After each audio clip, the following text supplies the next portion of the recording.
Good evening once again from our NBC News headquarters here in New York, day 264 of the Trump administration. And tonight, this president remains on the attack with people he needs at home and around the world.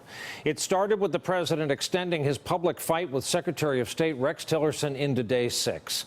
In an interview with Forbes magazine, the president talked about the NBC News reports that Tillerson called him a moron. He said, quote, "I think it's fake news, but if he did that, I guess we'll have to compare IQ tests, and I can tell you who is going to win." A few hours after Forbes posted the interview, the president was asked about it at the White House while sitting next to former Secretary of State Henry Kissinger. Did you undercut the Secretary of State today with the IQ comment? No, I didn't undercut anybody. I don't believe in undercutting people. Thank you very much, everybody. You still have confidence in Secretary Tillerson, sir? Yes. And within an hour of that exchange, Tillerson arrived at the White House to have lunch with the president. We have seen no bylined reporting in any major publications as of yet about how that conversation went. Then a few hours later still, Press Secretary Sarah Huckabee Sanders took questions about the seemingly conflicting messages coming from her boss.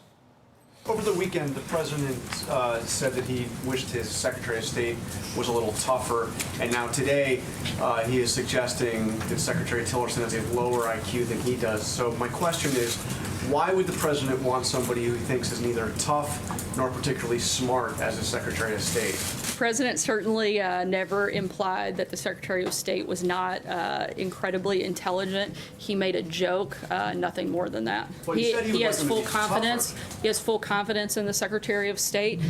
They had a great visit earlier today, and they're working hand in hand to move the president's agenda forward. Working hand in hand, but new reporting from Jonathan Lemire at the Associated Press reports that Trump might be making Tillerson's job more difficult in terms of the wider world audience. He writes, quote, "Trump's comments have threatened to undermine Tillerson's diplomatic initiatives and sow confusion among allies and foes over whether he speaks for the U.S. and has the support of the White House." The president and his staff also took aim at Senator Bob Corker again today. The president wrote this on Twitter this morning. The failing New York Times set little, punctuation is his, little Bob Corker up by recording his conversation, was made to sound a fool, and that's what I am dealing with. Press Secretary Sarah Huckabee Sanders also went after Senator Bob Corker, giving a misleading account of Corker's role. Then she took a shot at Republicans in Congress in general. Two of the president's allies have suggested that Senator Corker resign. Does the president think that Senator Corker should resign? I think that's a decision for Senator Corker and the people of Tennessee, not for us to decide. And a follow-up on the Senator Corker question. The president also said this weekend that Senator Corker was largely responsible for the Iran deal, which the president has hinted that he wants to renegotiate. That was a deal that was negotiated by Barack Obama's administration.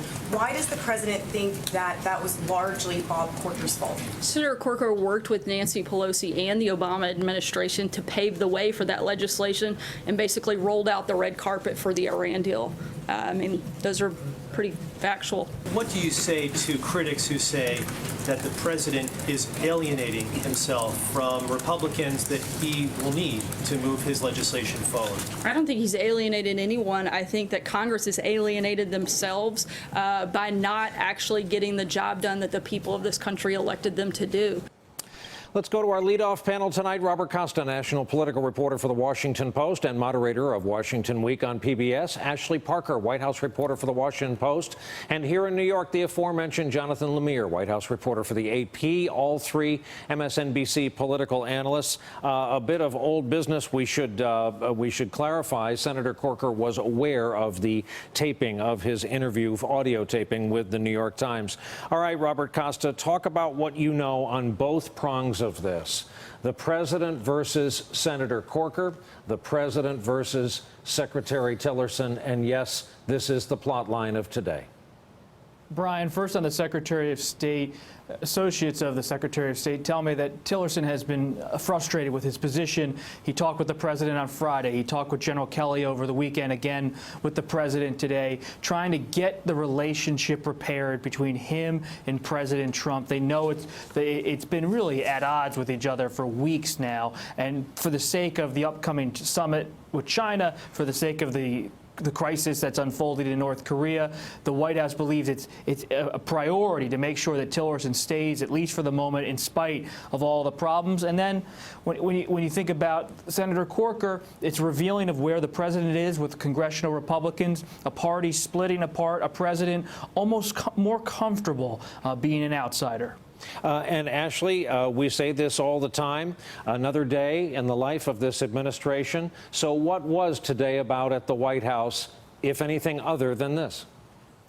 I think it was just about this. And you even saw that in the questions in today's briefing. I mean, a tremendous amount of time was devoted to what was going on with Senator Corker, what may or may not be happening behind the scenes with Secretary of State Tillerson. And you just get the sense publicly and privately that the White House is spending a ton of time managing relationships that they, to be clear, should not have to be managing. This is a Republican senator. This is a cabinet member who the president himself chose. They have a lot of legislative issues they could be focusing on, but the day, again, publicly and privately, was spent dealing with personnel matters that really shouldn't be personnel matters. And Ashley, you remind me and us, we are actually prepared for something you mentioned. Here is a sampling of the subject areas, some of the questions that came up at the briefing at your White House today. Over the weekend, Senator Bob Corker called the White House an adult daycare center, said the president could lead the country into World War III, and said that, quote, "He concerns me, he would have to concern anyone who cares about our nation." Over the last few months, the president has criticized a number of senior Republicans, sometimes in very personal terms. Sarah, in a tweet this morning, the president referred to Little, L-I-T-T-L-E, Bob Corker again. The president repeated this claim in the Oval Office today, saying we're the highest tax nation in the world. Why does the president keep saying this? It's not true overall. Is it appropriate for the Vice President of the United States to spend taxpayer money to go to a football game where he's going to walk out if players take a knee, knowing that he would be taking that action? Is the president telling the truth about this account? Right, when he says change the tax law, he doesn't actually mean change the tax law. How does the president expect his Secretary of State to be effective when he's questioning his intelligence? So back to Ashley for a second. Ashley, can you tell our viewers how far from normal, how far off plumb this is? Well, this is a White House press corps that at this point doesn't startle or surprise particularly easily. But there is, as you just rolled that montage, sort of a surreal quality to all of this, just sort of the barrage and the onslaught and the types of questions that are being asked, and the extent to which the White House press secretary is having to, in public, sort of litigate half-truths, mistruths, and as you heard in one of these questions, something that's come up repeatedly in the briefing room, the president is saying something that we know to be factually untrue about the tax rate, and he continues to repeat it. So it's odd. Jonathan Lemire, this is why I love the journalists we get to talk to here every night. You wrote today about the IQ comment, Trump on Tillerson. The remark landed with a distinct hint of malice. You know, the truth is, for as many words as this president knows and uses, he never says anything by accident. There's a design behind everything, even if it's a seeming ad lib.